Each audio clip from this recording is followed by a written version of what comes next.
Hello, beautiful humans. Sukie Baxter here, and today I want to have a little chat with you about a topic that a lot of people are talking about. Maybe it's a little overdone, might be a little bit cliche, but that is how to find your passion.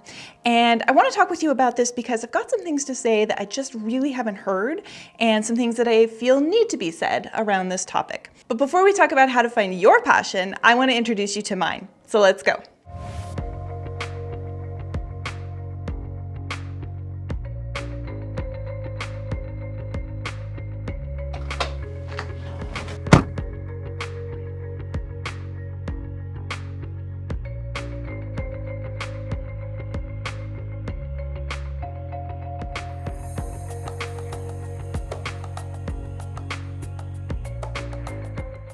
So I'm super lucky to have this amazing field here where they get to live on this gorgeous hill. Oh, there she is, Salsa. So this is Salsa. Hi, sweetie. And down there on the bottom of the hill, you can see a little red pony, and that's Shelby. Salsa's my super social one, so let's go talk to her. Hi, sweetie. Oh, yes. Friendly mare face. Such a friendly face. Oh, there you go. There's those ears. Oh my gosh, the spring grass is so good. So this is Salsa. She usually leads a little better than this, but it's actually really hard to manage a camera and a horse, especially a horse like her. And the spring grass is coming in, so in all fairness, like, I'm basically walking her through a giant candy bar, and she's like, oh my god, everything tastes amazing, it's so delicious. And I'm sorry for the shaky camera, but when she pulls on me, it's really hard to keep the camera steady. We have wild horses in the US that are called Mustangs, and they live on public lands, so BLM, Bureau of Land Management Lands, and every so often the BLM has to control the population so that they don't get super overpopulated, and there's all kinds of problems associated with that, not only for the horses, but for the land, for the other wildlife that lives on the land. There's ranchers that use the land, so there's like all kinds of things that have to be considered. And so when they round them up, then those horses need to find homes. So the government adopts them out. And so Salsa was actually born in the government corral. So her mama was pregnant when she was rounded up, and then Salsa was born when the mom was in captivity. And so she's always been around people, so she's pretty friendly, and she loves people. And I'll introduce you to my other horse, Shelby, and he is not quite as people friendly.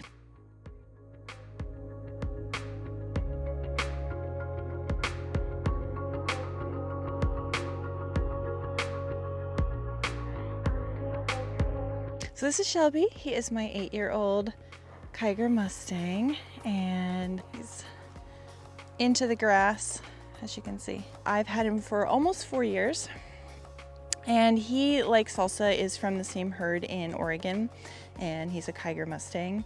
And he was actually born in the wild and lived out there for 3.5 years of his life. And then he was gathered by the government and they adopted him out. And so that's how I wound up with him. And I've had him for, like I said, I've had him for 4 years, and he's an awesome horse. He is dealing with some anxiety, so I don't ride him. I have ridden him, but he just is really, really nervous about anything being on his back, especially a human. And so we're working through that anxiety before we start riding again.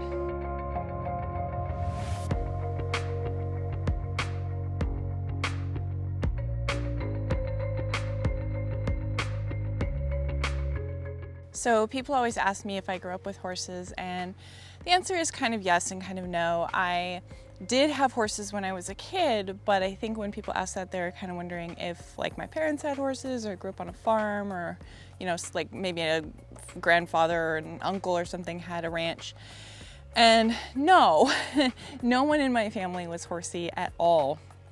But I don't remember a time when I didn't want to be around horses. In fact, when I was a really little kid, I remember like this really vague memory of being really young, and that sort of fuzzy memory that you have from when you're a toddler, or like, I think I must have been like 2.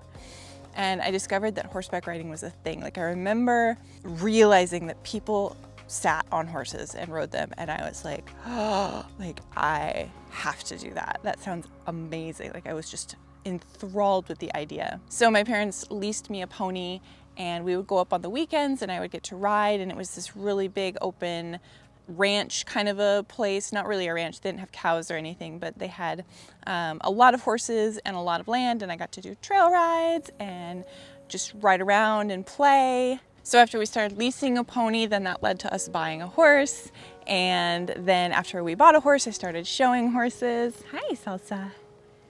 Hi. And it just kind of spiraled out from there. So I basically spent my youth showing horses. And then when I went to college, my parents decided that I should maybe take a break from horses and focus on school. And I think there was this belief or this thought that I would outgrow horses, that this was a childhood passion and that I would move on with my life. I remember people saying things like, oh, just wait till she's 14, she'll be way more interested in boys than horses, and oh, she'll outgrow it, and things like that. And so in my 20s, when I was just starting out and just out of college, and I was building a practice and didn't have a lot of confidence in my work either because I hadn't really done it for very long, so I was kind of struggling, as many people in their 20s do. I was just out of school, and I didn't have any money, and I desperately missed horses, and I had this tremendous guilt for wanting to be around horses. And I thought that I should somehow be normal, like I should somehow be interested in the things that like your average 20-year-old was interested in. And I know that saying that is kind of stupid, because what is an average 20-year-old? We're all really different people.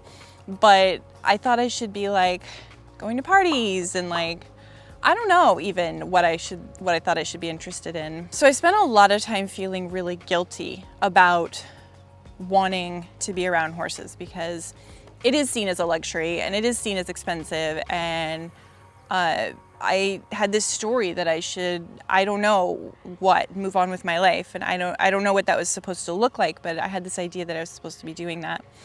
And I spent a lot of time not having a horse. I did for a period in my 20s, and then I didn't. And then I got another horse in my 30s for a short period of time.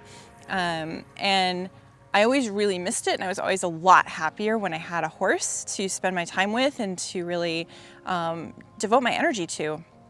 And this segues into what I wanted to chat with you about today, which is when you're feeling lost and you don't know what you want and you don't know how to find your passion. And normally I like to write out my videos a little bit ahead of time and kind of have at least some dot points. And I'll be really honest with you, this is just you and me kind of chatting here, because I really feel this, and I just really wanted to share from like my heart to yours that I completely understand feeling really lost from yourself and feeling like you don't even know what you like, because there's so many stories about who you should be in your head, and you don't even know which ones are yours and which ones were programmed there. And this was certainly something that I experienced. Like, I remember when I was younger and people would ask me what I wanted to be when I grew up or what I wanted to do. And at one point I wanted to be a writer. I wanted to write books. And I remember people would say like, well, that's a really hard life and you don't make a lot of money and it's hard to make it. And then I wanted to be a child psychologist, which I don't know why specifically a child psychologist, probably because psychology sounded really interesting to me and I was a child. So that seemed like, you know, perfect to me. And people were like, why would you want to do that? And they were kind of like, okay, that's nice, honey. And then I wanted to be a horse trainer, and I was strongly discouraged from that because it's dangerous and you don't make a lot of money, and like all the same stories that everyone gets. Like, you know, when you say you want to go to art school and your parents are like, artists don't make any money. I just kind of got all of the cultural programming. It was like everything that I said I wanted to do, it seemed like there was a reason why I shouldn't do it. There's somebody else's belief why I shouldn't do it. And I didn't listen to myself. And the reason I didn't listen to myself, and the reason that I think a lot of us don't listen to ourselves, is that we are conditioned not to. And when we start out in life, we go to school, and school is all like, I'm sorry, but it's about conformity. And I know things are changing. I know things are different in schools today and that there's more emphasis on other things. But like, by and large, if you were an adult today, you grew up in a school system that, you know, you were supposed to be in the middle lane, right? Like if you were to one side or the other of what was average, what was normal, either your needs weren't met or you were considered disruptive to the class. And I was a highly creative and energetic child, not like ADD energetic, not like, you know, just total ball of energy, can't sit still, but I just had like a lot of creativity. And I remember in kindergarten, like I loved to sing songs, and we would have these periods where there were all these tables set up and you got to pick what activity you got to do. And I would go always to the drawing and art table. I loved the art table. And I remember my mom actually saved my report cards, but when I was in like early in my college career, I went back and I looked at all my report cards, and it was devastating and disheartening because it started out with, you know, she's a joy to have in class, she sings, and like all these descriptives about like how I was this like energetic, bright spirited, you know, free spirit child. And then it changed from free spirited and energetic and like this sort of bright, amazing kid to disruptive, you know, scattered and couldn't pay attention. Don't think I had any learning issues, but I didn't learn the way that things were taught very well. So I can imagine how difficult it must be if you actually have like dyslexia or something like that. And so I had trouble paying attention because it was very boring. The way things were taught was not engaging. It was really hard for me to focus. And so my report cards went from like bright spirited to disruptive, like a problem child. I was in trouble a lot, just from like, not because I was acting out, but because I just wasn't conforming. And then it sort of turned into like, I learned how to disappear. And my report cards kind of showed that. Like the comments weren't anything. They were just like a pleasure to have in class. But like, they were like the little checkbox of like, you know, with no extra comments. There was nothing to say. I just didn't exist. I turned in my work on time. I got good grades. I had the answers when I needed to. I had good attendance. Like there wasn't anything remarkable. I conformed. Like it gutted me to read this because I could see in these report cards that I had lost myself. And I think this is what happens to so many of us, because if you think about it, you know, on a biological level, like this comes from, I've really thought hard about this. This comes from all of my research into neuroscience and movement and just all of the stuff. And if you really think about it, you are asked in school to not listen to your body. And so we have this culture of people who are adults who feel completely lost from themselves, completely lost. And they're like, I don't know what I want. Well, where does desire come from? You know, desire doesn't come from here. It doesn't. Desire comes from your heart. It comes from your soul. It comes from here. Like you feel desire here. But if you grew up in a time where you were asked to sit in a chair and pay attention and not listen to your basic biological urges, literally, like you had to ask permission to go to the bathroom. And your ability to move around was curtailed as you got older, right? So you started out when you were young, like little kids in school. I don't know what it's like now, but when I was in school, when you were a little kid, you got recess and you had kind of a lot, maybe like 2 or 3 a day. And also the teachers would get you up and move you around. Like I remember doing stuff like that. Like things were more interactive and more movement based in terms of learning when I was in kindergarten and first grade and, you know, I don't know, maybe up to like second or third. And then the interaction disappears.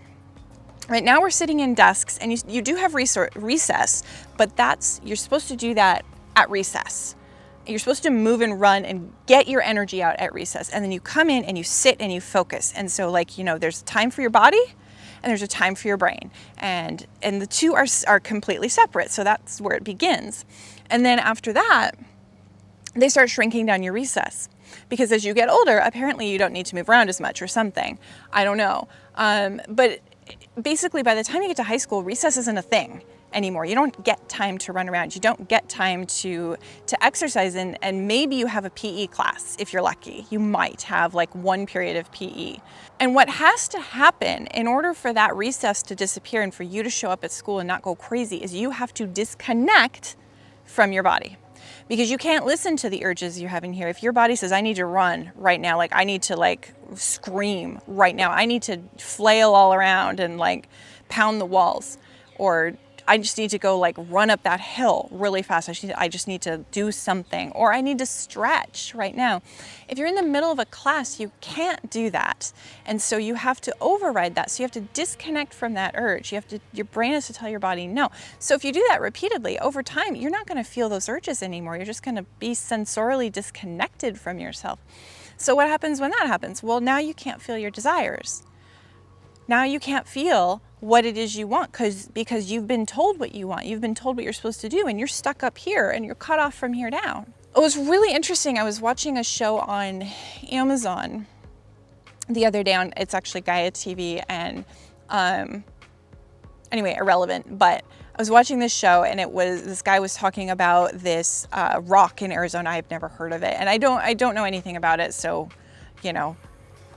take this for what it's worth. But apparently there's a rock that is in the Hopi tradition that was, carved. It's got like the what are they called? Not hieroglyphs, but the cave carvings on it. And anyway, in this show, they were talking about what this rock represents. It's called Prophecy Rock. And again, I haven't researched this extensively, so I don't know how accurate this is, but it really resonated with me. And on the rock, there's kind of these two timelines. And so the Hopi person that was presenting and kind of talking about it apparently was saying that these are the two possible timelines so we could travel. And on the top timeline, the people their heads are disconnected from their bodies. So I did look this up a little bit. I did look it up on Google, and I wasn't sure if that was the interpretation just in this show or if that's actually how it's depicted. But it really, really resonated because that was sort of the timeline that led to like nowhere. It was the point of, the point of no return, or like the one that was the bad path, like the path of greed and the path of destruction, basically our own destruction, self-destruction. And it just hit my heart because I have seen this in working with people's bodies for 15 years, that we are cut off from, here down, and it's gotten worse in 15 years. It has not gotten better. So when you say you don't know what you want, I get why that is. And I think that there's a real reason for this. And I find that people are so frustrated by this question because you see it a lot in life coaching and personal development and personal growth and all of those industries where people will feel really stuck in their career, or usually it's their career, but in their relationship or just where they're at in life. They'll they'll say all the things that they don't want to have anymore. Like, I don't want this job. I don't want to work in corporate. I don't want to work in tech. I don't want to live in this city. Whatever it is, whatever things there are, there's like, I don't want these things. These things feel constraining to me. And invariably the question will come up, what do you want? And the problem with that question is that if you're cut off from here down, then you're trying to answer it from here. And your brain doesn't know, because your brain only knows what it already has experienced. It doesn't necessarily, you can't create from a cut off place. And this is absolutely neuroscience, because when you're cut off from your body and you're not receiving that sensory data that comes up, like, did you know that your heart talks to your brain more than your brain talks to your heart? The vagus nerve, 80% of the fibers of the vagus nerve, which is a big nerve that runs through your body, it's very connected to your stress response. It's very connected to survival. It's very connected also to social engagement states of feeling connected and empathy for other people. And your vagus nerve, 80% of those fibers run to your brain from your heart. They communicate upward. Your heart is trying to talk to your brain, and you're cut off from here. And 20% of those fibers go down. So when you don't know what you want and you're cut off from here, like, that's obvious. Like, it makes sense that that would be the case. So what do we do about this? Because there's no one answer for every person. What everyone wants is going to be different, and it should be different. But you can't create from a cut off place. And so the first thing that needs to happen for you to be able to find your passion, to rediscover who you are, not other people's stories, not what's practical, what's responsible, what is culturally acceptable, what is the right way to live your life, but what you actually want. The first thing you have to do is start feeling your body again. You've got to hook yourself back up. When your brain can't feel your body, when it's not receiving that sensory data that your heart and the other parts of you are trying to send, that signals danger. And we know this because when people have amputations, they develop what's called phantom limb pain. And phantom limb pain is when your brain isn't getting sensory data, because if I cut off my arm, there's no nerves to send data to my brain, but my brain was like, there was an arm there, and now I can't feel it. So something must really be wrong, and it starts to map that arm with pain. It's like, I'm gonna send the pain signal because something's really wrong here. We need to figure that out. So when you can't feel your body, and by the way, you can heal phantom limb pain in amputees by simply giving the brain a perception of that limb again. And they do it with mirrors for a case of an amputation to sort of trick the brain into perceiving that the arm is there visually. But because you can't, there's nothing to touch to signal sensory perception, but you can use sensation, feeling in your body, because your body is not actually missing. It's still there. It's just waiting for you to hear it. So paying attention to what you feel in your body is the first thing to start with. And when you pay attention to what you're feeling, it also calms down your nervous system. Because the other part of that is, if you're not getting that sensory data and your brain's freaking out because your body is like essentially missing from its map of where you are in space, then you're in fight or flight. You're in survival mode. You cannot be creative when you were in survival mode, because all you can do is run away from danger. You can't move towards something. The only thing you can do is look for the next threat and get away from that, and the next threat and get away from that, the next bill that needs to be paid, the next appointment that needs to be gotten to, the next report that needs to be submitted, the next thing that is threatening your survival or perceived to be threatening your survival. You can't create from that place. You can't map out something that you actually want and build it from a place of fight or flight and survival.